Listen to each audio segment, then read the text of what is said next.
हाँ सर, आज किस बात को लेकर प्रेस कॉन्फ्रेंस कर रहे हो, क्या मुद्दा है? साथियों, हमारा आज 99 डेज हो गए, 99 दिन।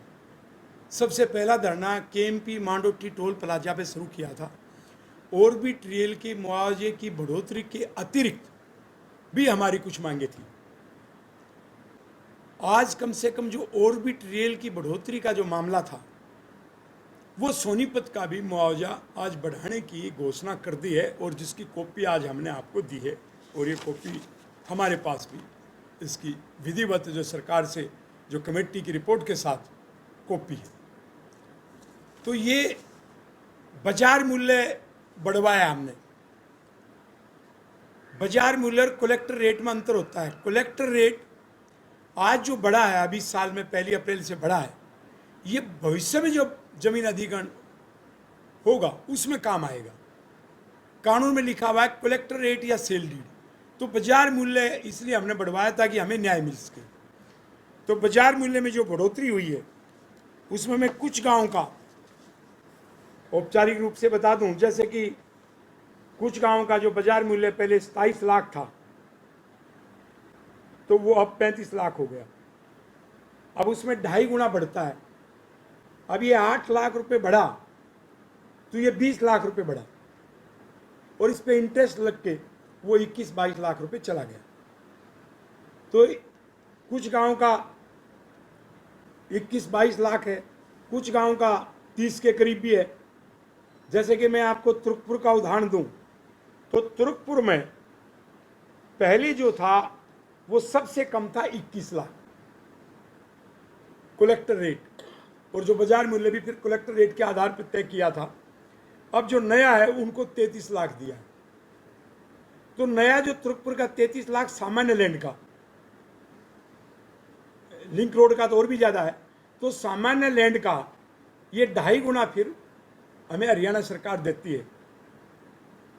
तो इस प्रकार से जो टोटल जो बढ़ोतरी है, जो इसका पहले 56,85,000 रुपये था, अब वो 89,34,592 है, यानी कि लगभग 30 लाख की इनकी बढ़ोतरी। इस रेशो में ये जो अपने सोनीपत के गांव थे, इनका मुआवजा बढ़ा है। हम बढ़े हुए पे संतुष्ट नहीं है, लेकिन एक आंशिक रूप से खुशी जरूर है कि जो पहले मुआवजा था उससे तो बढ़ा। अभी किस रूप में हमने आगे लड़ाई जारी रखनी है वो तो आप और हम सब मिलकर तय करेंगे, लेकिन हमारे को पहले बांटने की कोशिश की गई थी। दोनों जिलों की कमेटी हमने बनवाई। अपना जो झज्जर की कमेटी ने फैसला सुना दिया था, और सोनीपत की कमेटी ने ये फैसला किया था कि यहाँ का मुआवजा नहीं बढ़ेगा। जब हमें पता लगा तो हमने ये तय किया था कि केएमपी मांडोटी टोल प्लाजा पर धरना जारी रहेगा सोनीपत के समर्थन में, और तब तक झज्जर का किसान मुआवजा नहीं उठाएगा जब तक सोनीपत के किसान का भी मुआवजा नहीं बढ़ जाता। आपको याद होगा कि 27 मार्च को हमने महिला और किसानों के साथ एक बहुत बड़ा प्रदर्शन भी उपायुक्त कार्यालय के बाहर हमने इस बारे में किया था। तो कम से कम सरकार ने उसके बाद हमारे सोनीपत का भी मुआवजा बढ़ाने की घोषणा की है। ये किसानों के जो जख्म है उस पर एक मरहम लगाने का काम है, लेकिन इससे हमें संतुष्टि तो तब होगी जब हमें और भी मुआवजा बढ़ के जो हम किसी भी रूप में लें। तो अभी हमारा सरकार से आग्रह है कि आपने जो मुआवजा बढ़ाया है उसके 2 तरीके हैं, एक अवार्ड को संशोधन करके देना और एक आर्बिट्रेशन में देना। सरकार ये कहेगी कि आर्बिट्रेशन में दरखास्त दो, हम 10 दिन के अंदर या 1 हफ्ते के अंदर आपके खातों में डाल देते हैं, हम तैयार नहीं है, क्योंकि हमारा जो अपील का अधिकार है वो छिन जाता है। तो हम कह रहे हैं इसको संशोधन करके दिया जाए ताकि हमारा भविष्य में मुआवजा बढ़वाने का कानूनी रूप से, संवैधानिक रूप से हमारा अधिकार बना रहे। तो इसको हम आंशिक रूप में स्वीकार कर रहे हैं, पूर्ण रूप में नहीं। तो ये तो मुआवजे के बारे में था, लेकिन हमारे आंदोलन के कुछ बिंदु और हैं। हम भारत रत्न अवार्ड की मांग कर रहे हैं। चौधरी चरण सिंह, ताऊ देवीलाल, सर छोटूराम और जाट कवि मेहर सिंह दैया, ये भी हमारे आंदोलन की प्रमुख मांग है। और मेट्रो रेल का विस्तार जो आपने देखा, न तो अभी तक सोनीपत तक आई है, न रिठाड़ा से खरखोदा तक आई है, और न झज्जर में नजफगढ़ से बादली तक आई है। उसका खुलासा भी कर रहा हूं। अभी हमारे आस हो तक मेट्रो रेल का विस्तार हमारे आंदोलन की मांग को मंजूर करते हुए केंद्र और हरियाणा सरकार ने मिलकर किया और बजट भी उसका दे दिया। लेकिन यहां जो मेट्रो रेल का विस्तार होना है, उसमें जो दिल्ली में से जो मेट्रो रेल का हिस्सा पड़ता है, उसका पैसा तो केजरीवाल जी को देना पड़ेगा। और केजरीवाल जी अभी फ्री में रेवड़िया बांटने का काम कर रहे, विकास पे ध्यान नहीं दे रहे।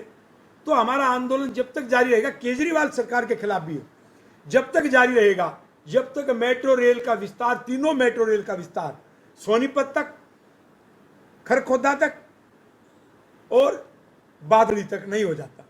और अलग से हमारी हाई कोर्ट की भी मांग है।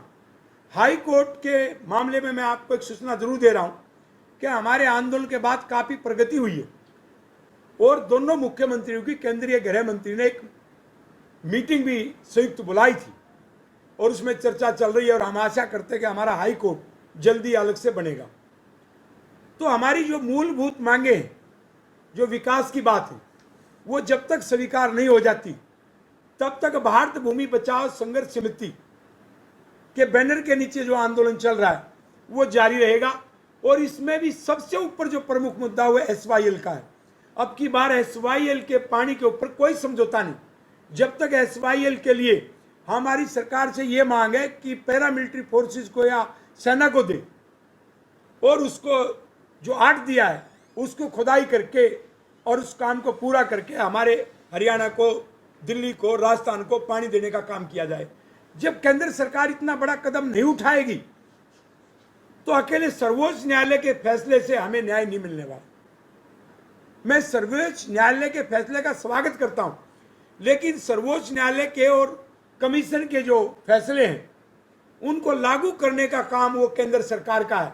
तो केंद्र सरकार के गृह मंत्री और प्रधानमंत्री और उनको इस मामले में एक ठोस फैसला लेना चाहिए कि आर्मी के हवाले या पैरामिलिट्री फोर्सेस के हवाले उस क्षेत्र को करके हमारी नहर की खुदवाई करके SYL का हमारा पानी हमें दिया जाए। तो मांडोठी धरने चल रहे हैं, जारी रहेंगे। हमारा मांडोठी टोल का धरना अभी जारी है।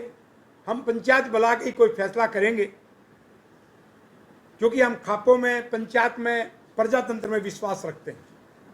तो जो भी लोगों का फैसला होगा उसकी जल्दी सूचना देंगे। फिलहाल हमारा धरना जारी है और आपको हमने अपनी मांग दोहराई है। तो अभी मांगे तो हमारी बहुत बाकी है। सोनीपत वाला धरना भी जारी रहेगा। सोनीपत वाले धरने के बारे में जो उनके अधिकारी थे वो बताया, क्योंकि सोनीपत के काफी संख्या में मेरे धरने में भी लोग जा रहे हैं, तो मैं उनके बारे में, अपने धरने के बारे में कह सकता हूं कि हमारा जारी है। मैं दूसरे के बारे में तो कौन धरना जो दे रहे हैं उन्हीं से आप पूछेंगे तो बेहतर।